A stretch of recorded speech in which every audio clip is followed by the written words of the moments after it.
Hi, my name's Bryce. Welcome back to VHS Play, where we are playing Metroid Prime and recording it all on VHS. Last time, hey, we fought a giant plant. This time, we are getting into Magmore Caverns. And dealing with a few more Shriek Bats. Good old Shriek Bats. So, after recording the previous episode,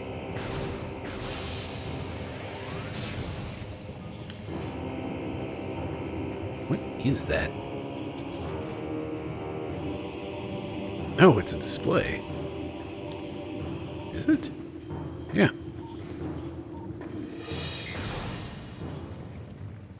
Okay, so yeah, this is in fact the room where the heat would intensify if you somehow got down here without the Varia suit. Anyway, so at some point during the last episode, I was just kind of wondering, like, what drives... No, but dude, you are really in the way. What drives the hint system? And it does seem to be for, like, the major hints of go here, for your next major thing. It does seem to be based off of time. I just kind of left the game running while dealing with some stuff. And when I came back, it had one of the new hints hiding, just sitting there waiting for me to hit Z. Anyway, new creature.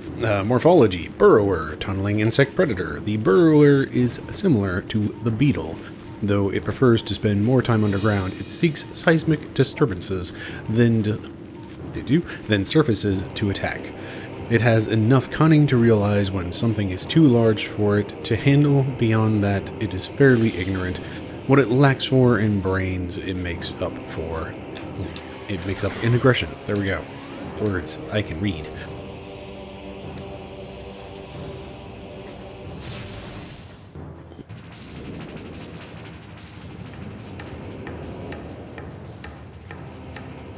And there's the music. That's why I always forget about that first time track, because it is all of about 2 rooms.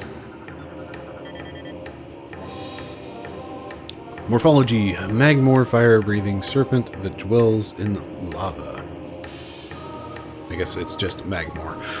Magmore is a fire-breathing... Yeah, there we go. Magmores prefer extreme heat zones and are susceptible to frigid attack forms. Sightless, they navigate the... Why do they have eyes if they're sightless? The lava currents using their sonar receptors. Okay, their sonar receptors, I guess, hopefully. Magmores have a keen sense of smell, enabling them to pinpoint their targets with startling accuracy. They're also just kind of a nuisance.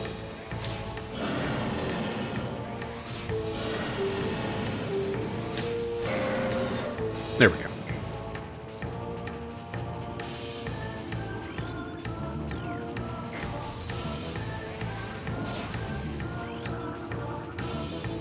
Analysis indicates a viable attach point for the grapple beam. Your grapple beam was damaged from the explosion on the research frigate. What the heck did I just say? Frigate. And cannot currently be used. Stress fractures can be seen all throughout this sandstone wall. Note that that one is actually red instead of orange. We'll get over there in a sec.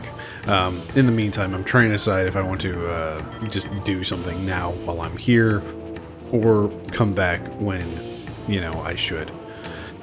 Puffers. Unstable gas-filled organisms will rupture on contact. Puffers fill their bodies with lethal viprium? Sure, viprium gas.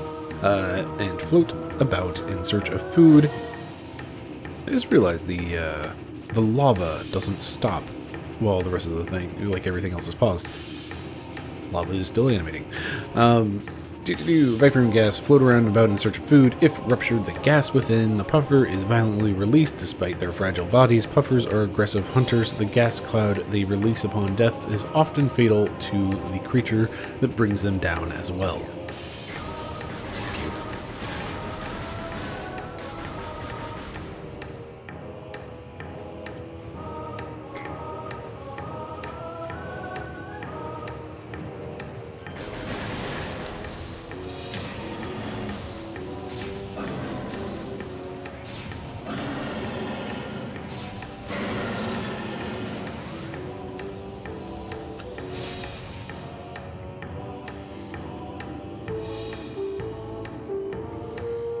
We'll leave it. So, that pillar, turns out it has something inside of it, but we're not supposed to know that for a long time. Or at least, not until I eventually make my way back to a certain place that we've had access to since we've had missiles.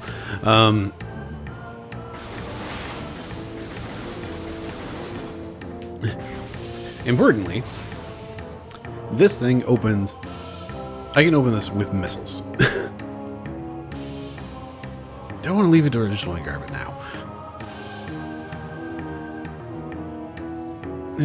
I'll leave it. Well, there's going to be a cleanup run through everything anyway, so... yeah, ultimately, like, that's more of just, like, notes for randomizer. Oh, hey, I forgot to point out the red scan, and now it's dead. Anyway, the scan for that wall was red.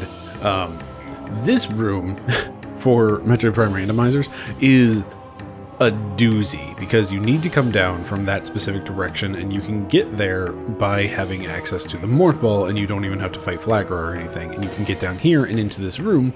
So if you happen to get the Varia suit or whatever, basically if you have lava protection, you can get into this room, and you have missiles, then you can break this pillar and get whatever's inside. But the thing is, if you don't have morph ball bombs, you can't come in from the other direction, and you can't go anywhere further than this room. So this ends up being a weird dead-end check. But it seems... I don't know if it was just like confirmation bias of like the one seed where there was something important in here was a real rough seed because of that. But yeah, when the seed is... when there is something in there, it is... just a doozy, because of all you need to get there is morph ball and missiles. Morph ball, missiles, and Varia suit. Like that should do it.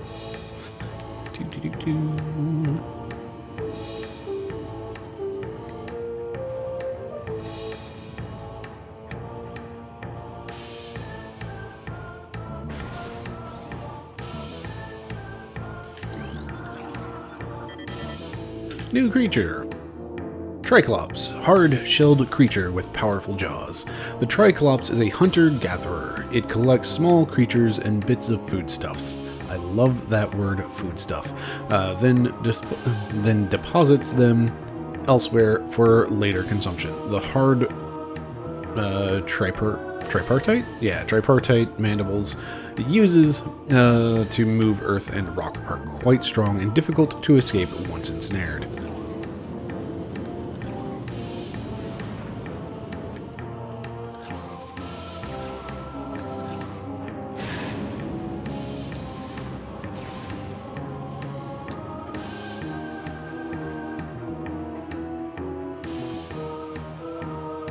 I forgot this is the actual way you go through Magmor, is through this room in that direction.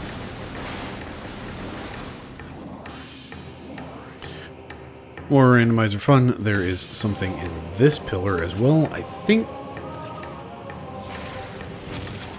Yeah, you just need regular old missiles for it. And it looks like I'm getting attacked by a puffer. And man, it's just missiles. That's it. And like the logically required items are quite a number of them. But once you have space jump boots, you can. It's basically you need space jump boots and missiles, and that'll do it. Which I think you need missiles to get in. Yeah, you need missiles to get into Magmor at all, I do believe.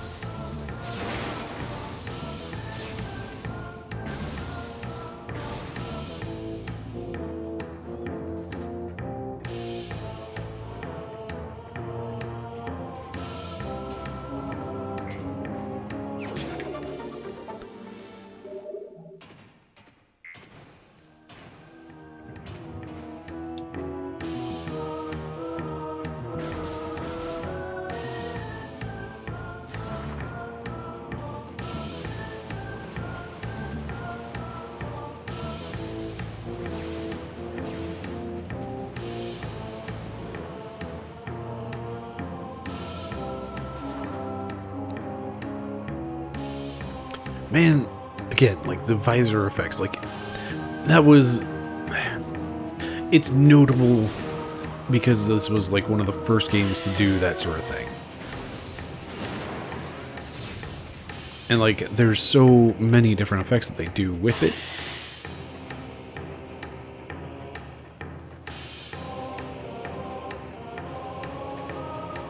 I wonder. There might be a way to reach that without double jump. I'm not gonna bother. It's just missiles. We'll come back.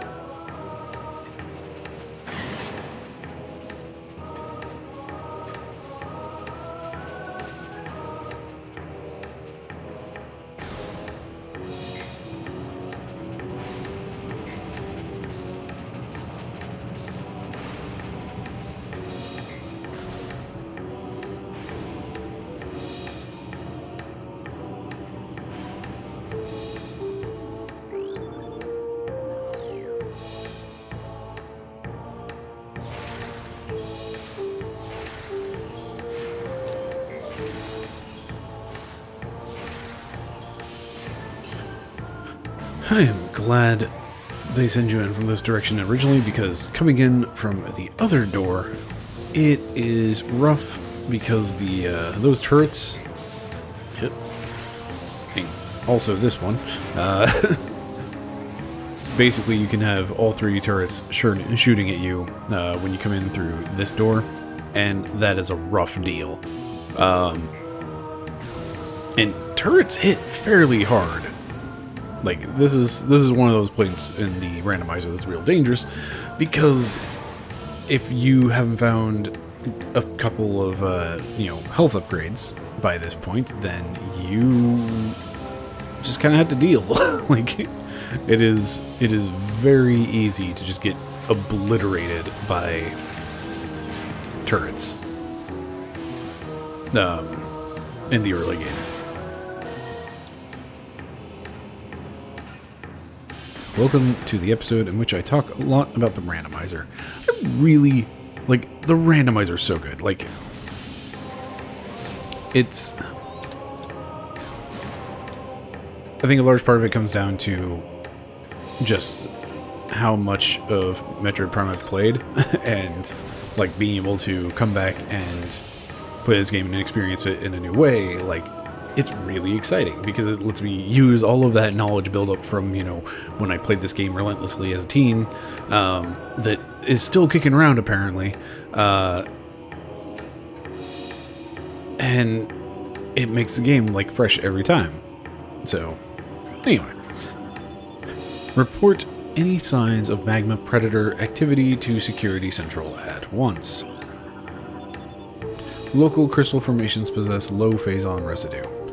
They do have high value to the monks of Grondheim, however. Recommend processing of crystal for that market once phazon operations cease.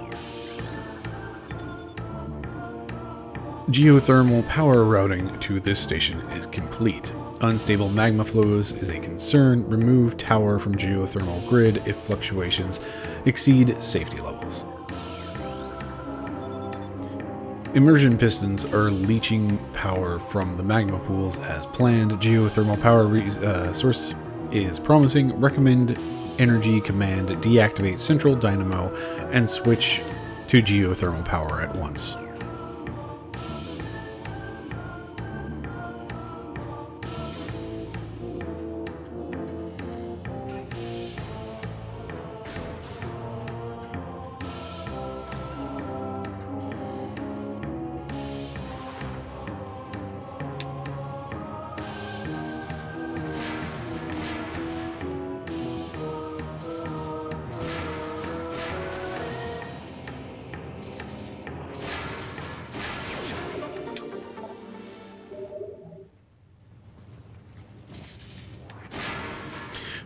So I believe that will have skipped the tip that I got.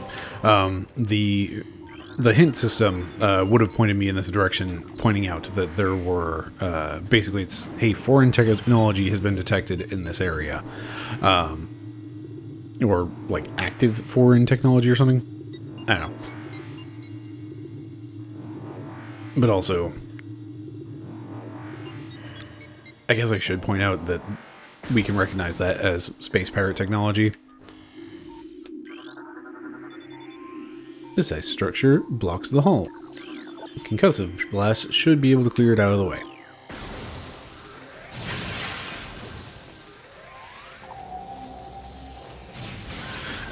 Again, that is a red scan point because it is basically of critical importance that you actually do that. It's one of those, hey, no, don't turn around. This ice isn't actually blocking you. It's just here to be a cool set piece. And make you feel good about the items you've found so far.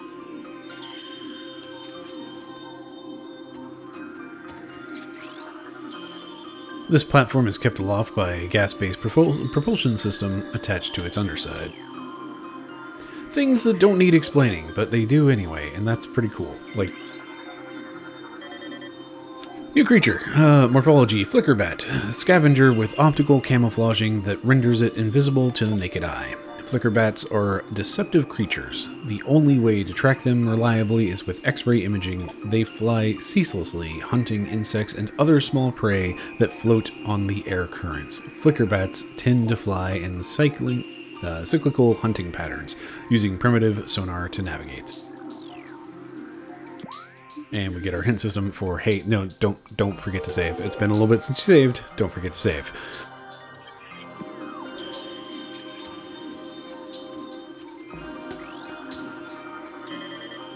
New creature, Crystallite. Territorial cold weather scavenger. The shell of a crystallite reflects beam weapons and can only be cracked by a concussive blast. They hang upside down in an ice cave. During their larval stage, moisture runs off its body and forms the hard ice shell, which the crystallite retains for the rest of its life. So, that does not jump.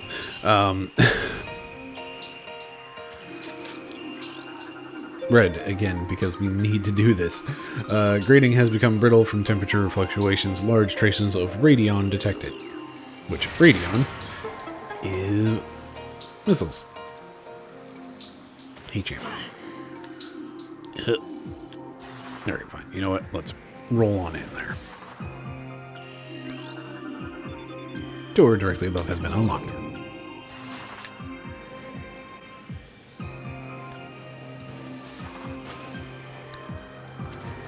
So the reading through all these scan entries, and like I am landing on opinions that I've had for a long time, and it's just like it's kind of reassuring to have those opinions, you know, confirmed instead of Cordite statue is worn and weathered, scans indicate presence of a power conduit behind the statue. I believe Cordite means we need super missiles for it. That might be wrong. Anyway, the scan entries in Metroid Prime 1, I've always preferred them to later entries. The ice covering is opening can be melted with extreme heat, which we have none of. So we leave that there for now. Oh, hey, these do have scans. New personnel must report to the South Research Facility. Failure to report will be penalized by a 30% ration cut and extra duty. Western Temple is in Phase 2 of lockdown. All projects are postponed. Under no circumstances are personnel to attempt access. All ballistics support personnel report to Research Lab Hydra. Lockdown Containment Plan 3A in effect until further notice. I do like this little note of just like, that's a really bad plan, it seems like, of cutting somebody's rations and then giving them extra duty, so now they are hungry and also fatigued and you're going to put them on duty. Maybe this is why space pirates are, you know, they kind of suck. in terms of, like, as combatants. Anyway, so scans. The scan entries in Metroid Prime 1, I think, as far as I remember, are much more detailed and much more detailed and in-depth than in other entries in the Metroid Prime series. Or at the very least, Metroid Prime 2. I only ever played Metroid Prime 3 once, and that was... I don't remember a whole lot of it, honestly. I just remember thinking, this is fine, and that there was a lot of potential that I don't know if it quite met. Anyway,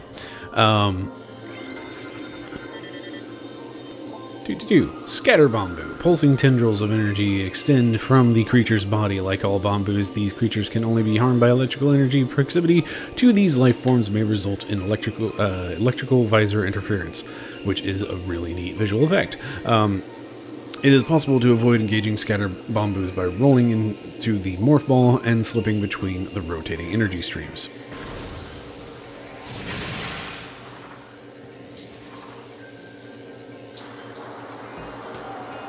Also, apparently, that static effect, I've heard that it is generated by reading, like, random data from, like, basically what is on disk or in memory or something, and just pumping that out as visual data, which is, that's sure a neat way to generate static.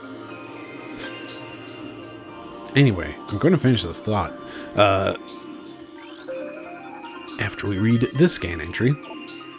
Baby Sheegoth. Glacial Predator. Ice shell protects a vulnerable dorsal area. Young Sheegoths grow a resilient shell of ice on their backs, which serves to protect a layer of vulnerable flesh.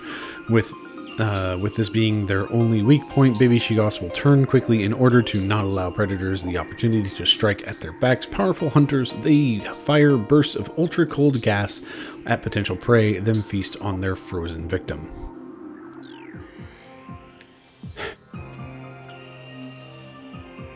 So, scan entries. There's all of this extra information that is just like this kind of pseudoscience filler and flavor text, and just like stuff that doesn't need to be there in terms of like a gameplay aspect. Like they tell you the gameplay weakness, but they also like give you a little rundown of just like, yeah, sure, this is how this creature would actually work. And of course it's, you know, it's all phooey and just like made up sci-fi, you know, it's all, I don't know how much of this would hold up to any amount of scrutiny. That's what I'm going for. Ice covering extreme heat. Yeah. Cool. Like, I do wonder if anybody with any amount of, you know, science prowess playing this game, if it would just make their skin crawl of just like, none of this is how anything would work. But like, ultimately, I think it's really just like a lot of little tidbits of world building.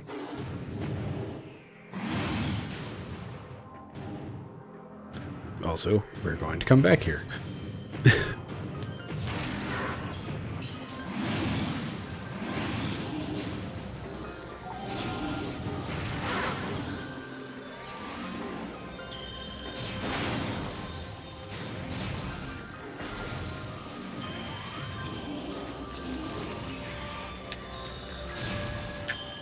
Right, so these things again, except now they're ice form, so they are different creatures. Ice Burrower. Burrower adapted to sub-freezing climates. A hardy life form, the Ice Burrower has adapted to the frigid climate of Phendrana. It spends most of its time tunneling through the frozen soil, but will occasionally surface to attack passersby.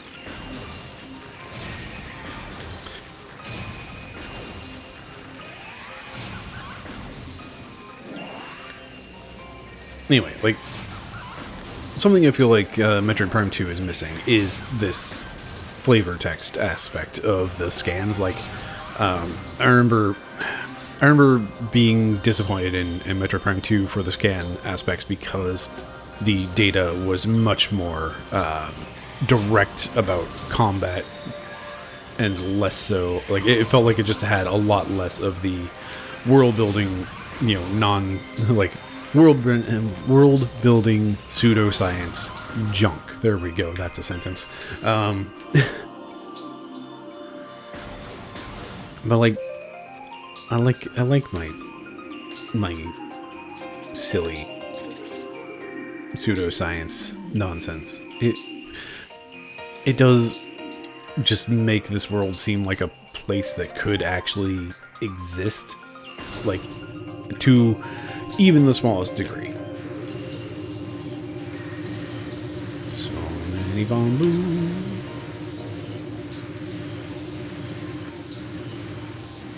And there they are. The jerks. Ice Shriekbats. Ice-encased ceiling dweller. Like standard shriekbats, these creatures are easily spotted with thermal imaging. They roost on cave ceilings, subsisting on insects, reptiles, and small mammals. Fiercely territorial, they will dive bomb anything that wanders near. Also, this is your only chance to scan them.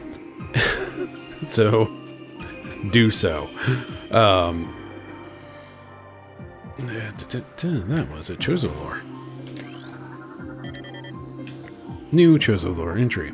Chozo script translated. None know if our temple, the Cradle, will prove powerful enough to contain this evil forever.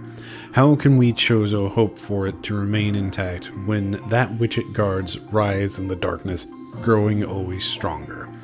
The fate of this world rests with the gathering of artifacts we call the Cipher, but even it is not all-powerful. It is strong, yes, an enchanted whole made of 12 links. Still, it is finite in its reach, and we who guard it are slowly succumbing. When our vigilance crumbles away into madness, the Cipher will be exposed, and the fate of Talon 4 will be beyond our influence.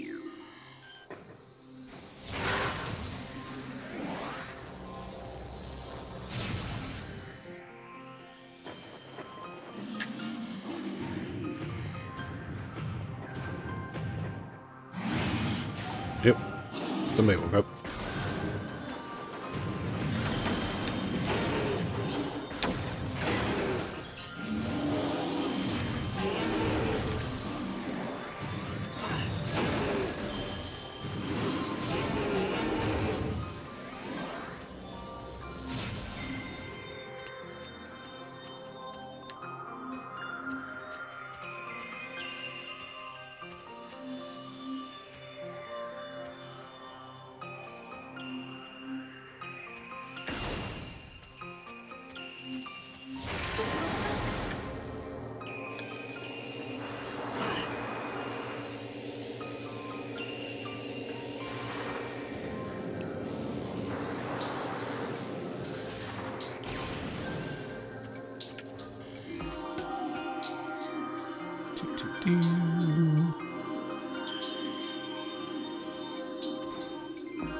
Platform realignment successful.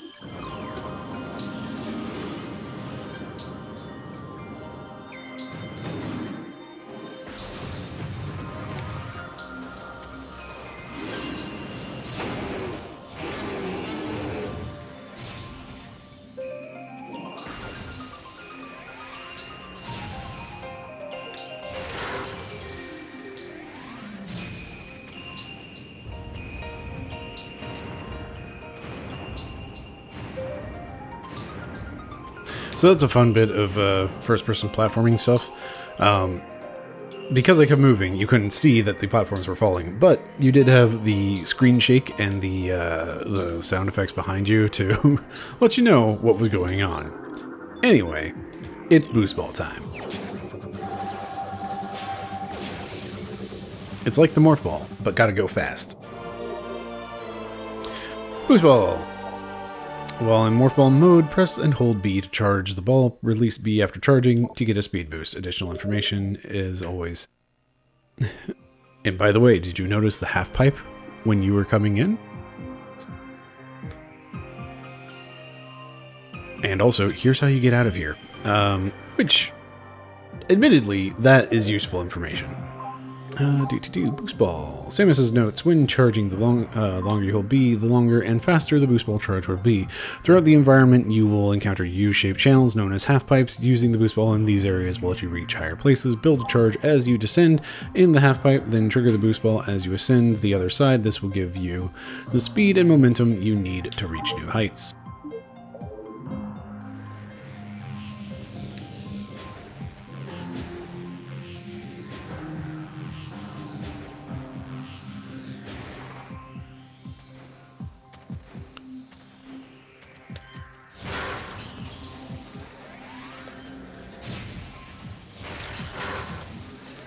Alright, so this is the point at which suddenly we need to backtrack, searching for other half-pipe configurations.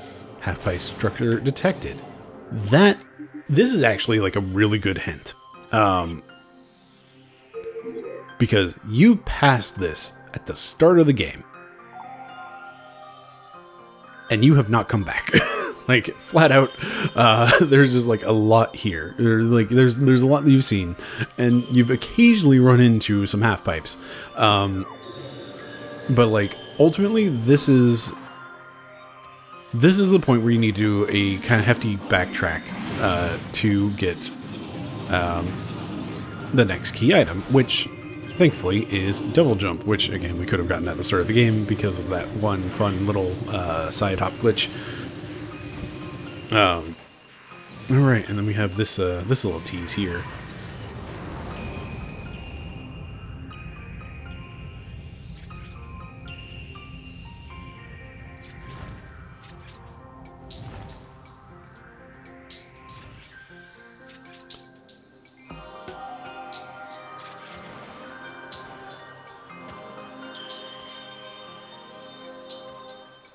It's also fun that it's like the hunter becomes the hunted.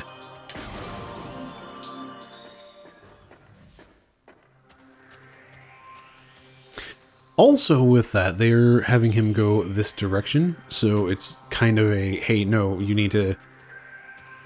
Where do you go next? This way. Just head straight out this door, which in that direction is this path. So you kind of get the twofer of like the immediate hint system of just like, hey, no, we're going to kind of tell you where to go next because like we're not telling you what to do necessarily, but we're going to point out just like you've seen one of these before and we're just going to give you the like reminder, this is where you saw it.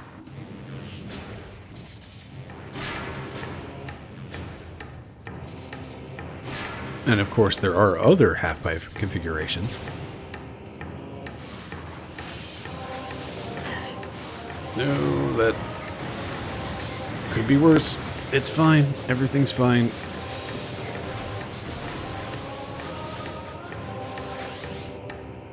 There we go.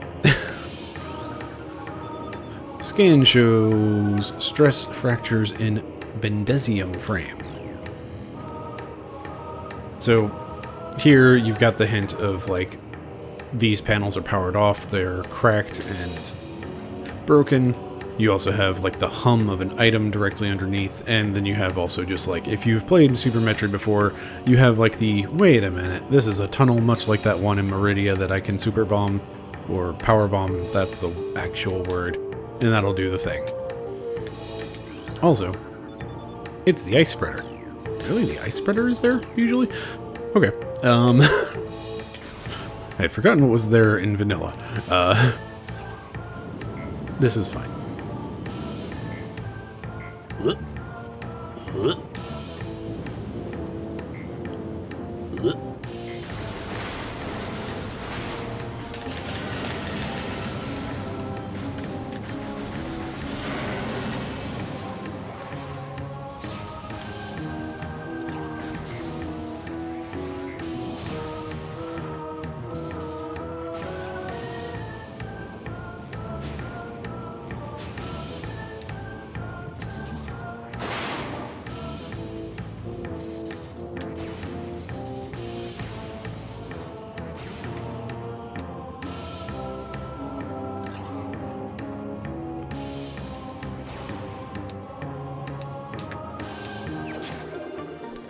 Whoop whoop, missiles.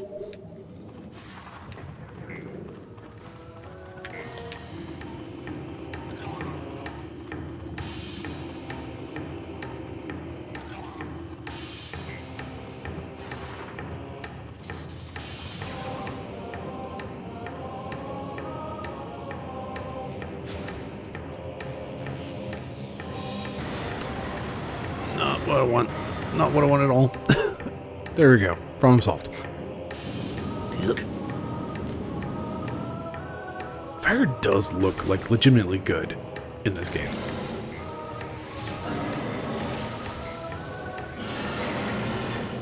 There we go.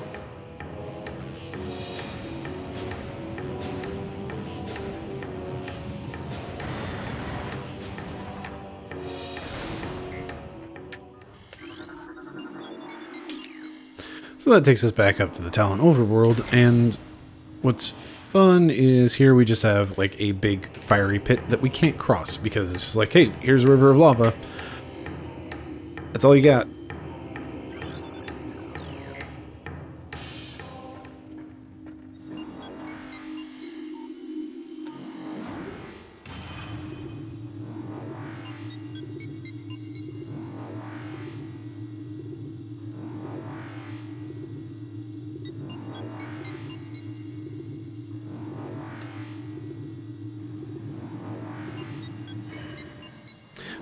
What's nice about this backtrack as well is that you do have like this alternative path to go down. You could go back exactly the way you came. It would have worked. It would kind of suck to do that because it's definitely the long way to go and like the less interesting way of doing things.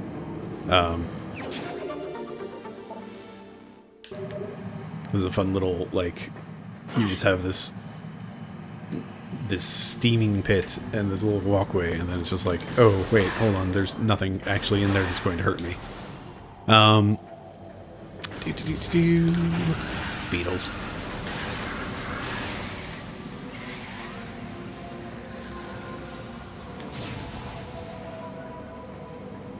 And now that we're back here, has the music changed?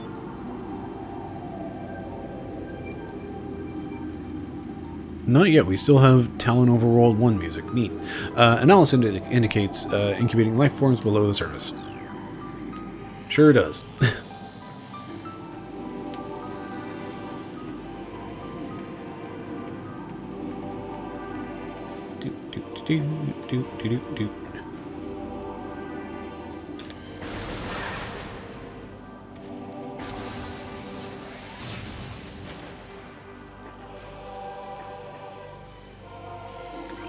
More grapple beam nonsense. Here's a plant. Blood flower, able to eject toxic spores. Toxins are poisonous even to the blood flower itself. Three mouth nodules protrude from the stalk beneath the flower, each with a rudimentary brain cluster and the ability to spew toxic fumes at anything within a 5-meter radius. The spores ejected from the stigma at the center of the flower are sufficient to kill this creature if they explode in its vicinity.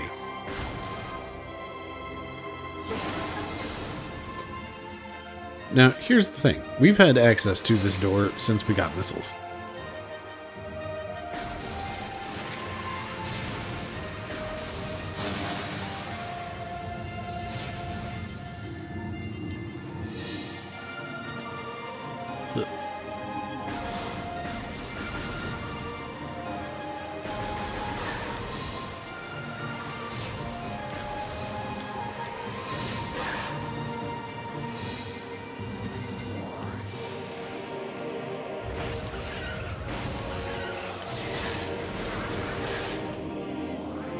And here we go. We are back in the room indicated by the hint system.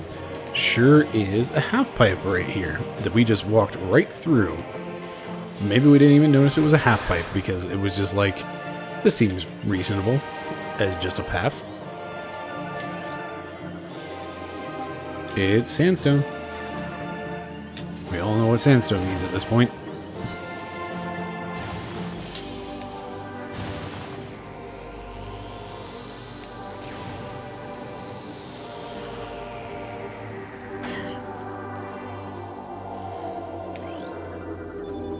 Cannot identify light source, no profile matches in standard flora or fauna databank. And hey, we are back here. There's our ship. This is where we started. There's the ledge right down there that we can side hop onto in the early game.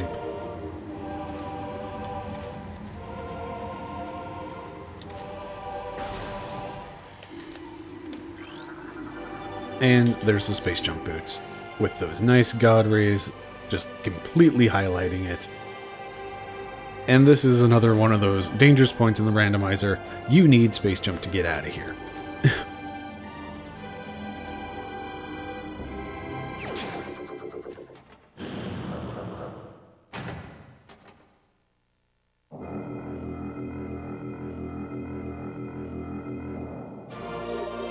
Space jump boots acquired. Press B to jump. While still in the air, press B again to perform an extra space jump.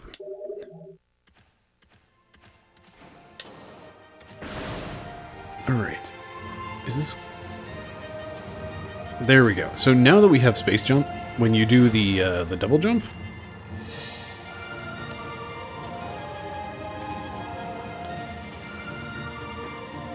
Come on.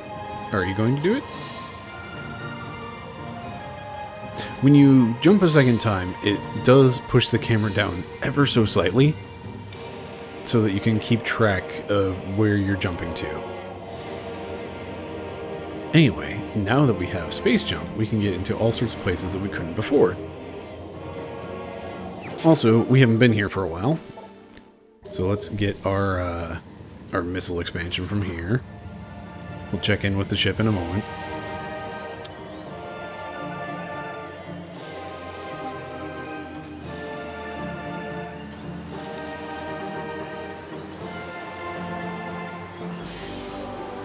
Incoming scan data, it's going to...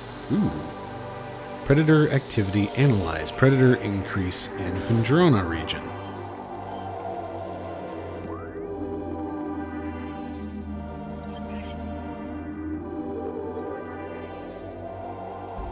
Right, that is our next stop.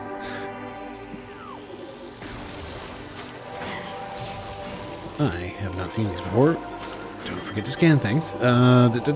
Morphology. Seedling. Plant-based ground feeder.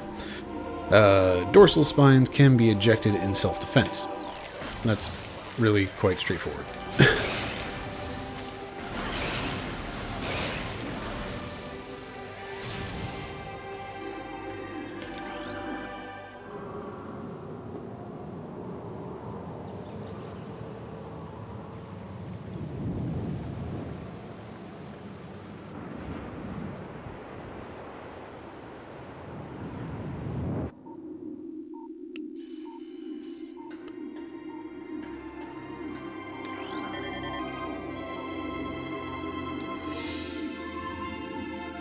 A new pirate data entry has been downloaded to your logbook. Space pirate encrypted data decoded log 10308.0. Field team reports are in on an age structure of alien design built on the surface of Talon 4. Studies show this structure projects a containment field. This field bars access to a prime source of energy within a deep crater. Science team believes the field is powered by a number of strange Chozo artifacts.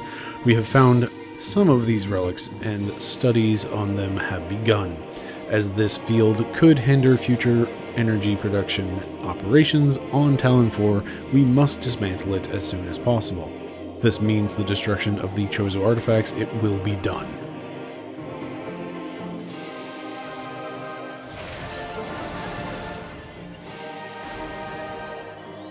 And here we have the longest loading door in the game.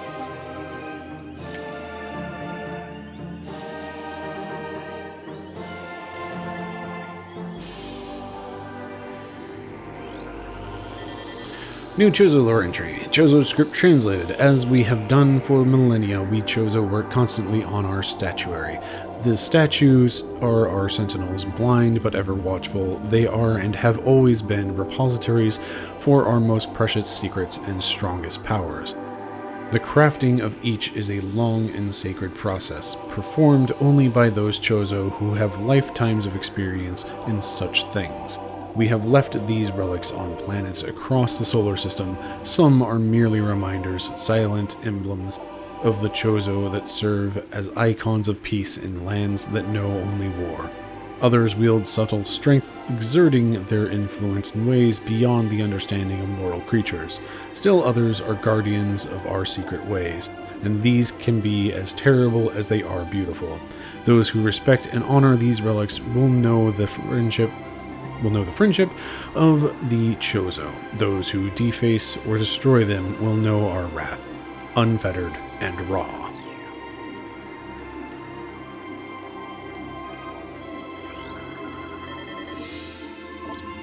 Chozo script translated. The congregation of artifacts that hold the great poison at bay still hold strong. Fearful of the potential within the artifact temple, the invaders, known as space pirates, tried to destroy it, only to fail in every attempt. We scattered the artifacts across the planet for their protection, and only a few have fallen into invader hands. Failing to understand them, they now seek to unmake them. Again, they fail. They are right to fear these things. Great power sleeps inside them. Prophecy calls for their union. Come the day that the unholy worm is met by the great defender. We can only hope the artifacts are not destroyed by the invader, for then all will be lost. So, we do what we can to preserve the artifacts, and to guide the newborn to them. Time wanes with our souls, yet hope remains.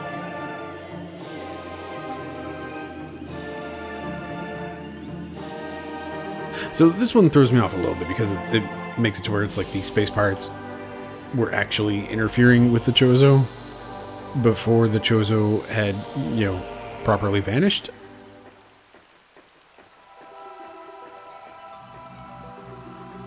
Also, it's a good thing I didn't grab that stuff earlier because reasons. This is a Chozo artifact. Collect it, then scan the totems here for clues on the locations of the remaining artifacts. Together, the artifacts will open a path to the center of the impact crater.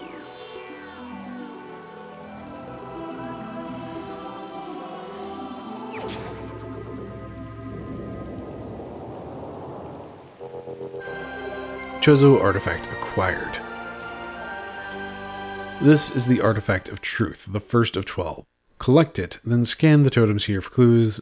I ordered that.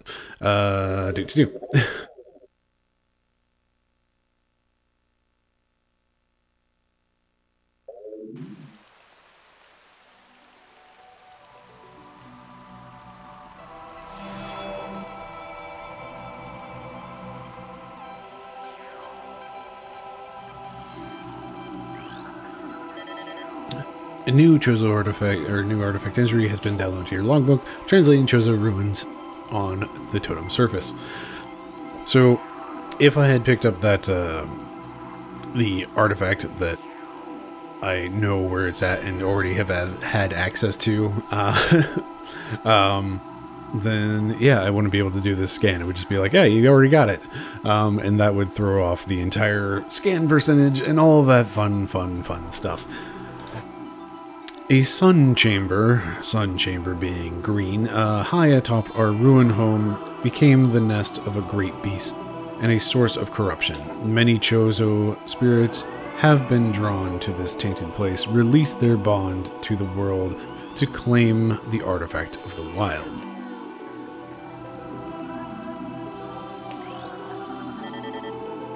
New artifact entry. Translating Chozo ruins. The heat of Magmor was a test for many warriors. A shrine in their honor holds the artifact of strength. The artifact of truth has been returned.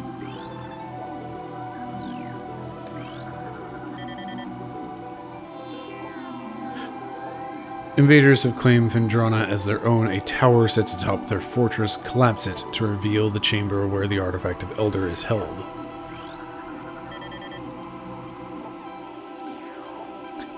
There's a tower within the ruins where light always shines. Move through the waters there to find the artifact of the Life Giver.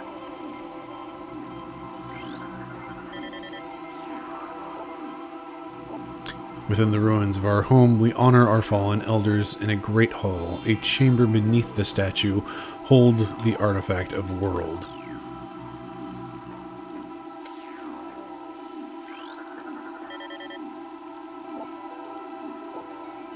In one of Talon's far corners, a grove of life lies. Reveal the pillar beneath the waves to find the artifact of Chozo.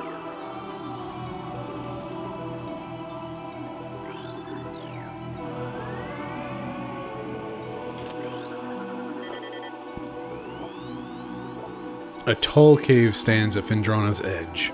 Seek the unseen entrance at its top to find the artifact of Spirit.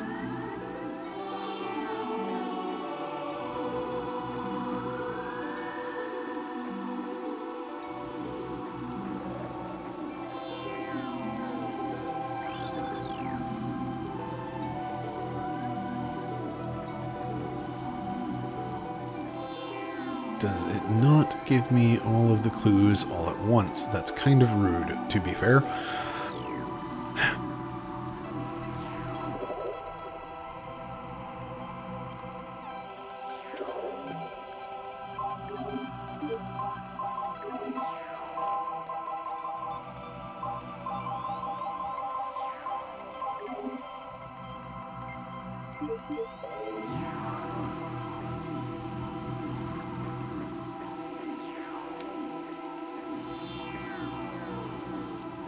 Well, that's rude. I forgot that they did this. So I guess one more note about the randomizer is that they will...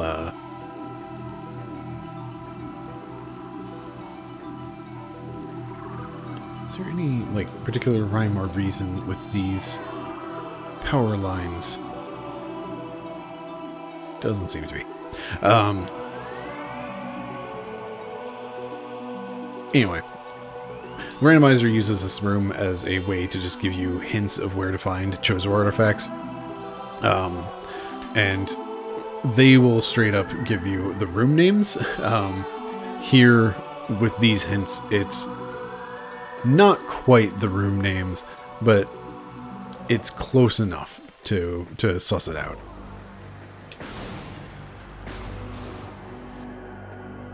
Anyway. Man, it is really rude that they don't just let you scan away. I guess... I wonder if it's locked by just areas you have been to or something.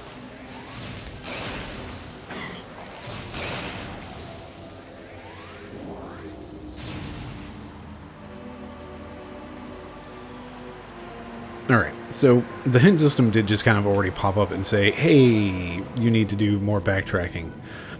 But real quick, we're going to go do a little side explore down here.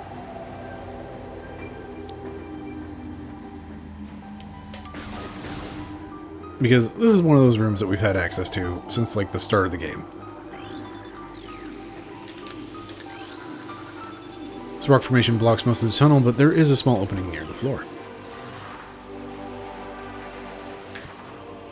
So, like, from the start of the game, we could get into that room, but we couldn't get under the rocks. And now that we're under the rocks, we also need missiles. And beyond that... Flying Pirate. Pirates trained and equipped for airborne assault. Flying pirates are extremely agile in the air, but the heat signatures from their jetpacks can be tracked with thermal imaging. While their missiles are extremely potent, their jetpacks can be even more so. If the pack fails, they will make a suicide strike.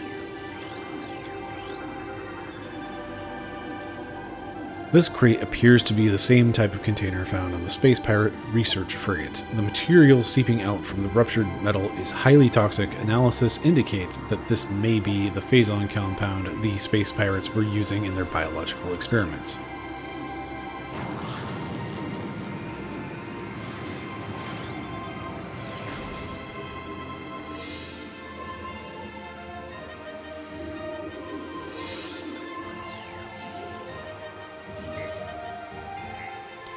So, this is where you get your first taste of phazon. And I do really appreciate that they just flat out have the, like, this can injure you. And just, like, touching it, like, that is devouring health.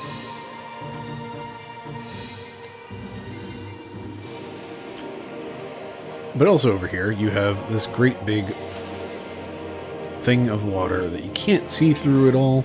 You can't move through it. You can hardly hop in it. It's a rough time.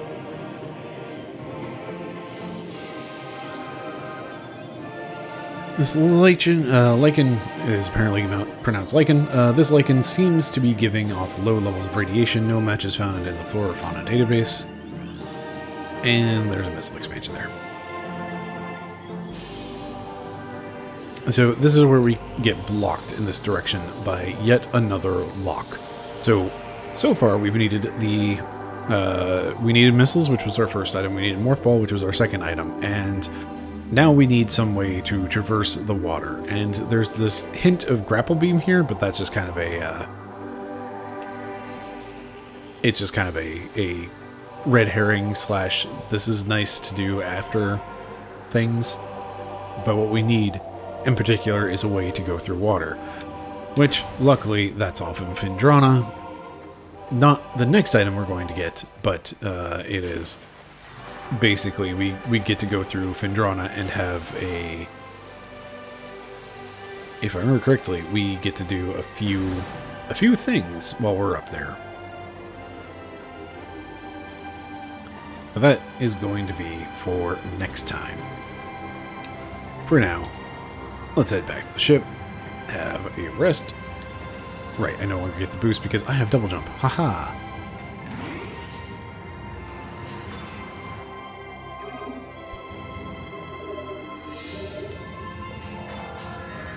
And we'll call that an episode. So, well, hey, still hot dang, I love this game. Next time, we get to go exploring in Phendrana. We actually can jump high, so we can get through several layers of things that we couldn't before. But one of those places that we need to go requires a beam we don't have. Oh, right, there's all the fun idle animations as well. This game's good. Anyway, thank you very much for watching. I've been Bryce. This has been VHS Play. Have yourself a lovely evening.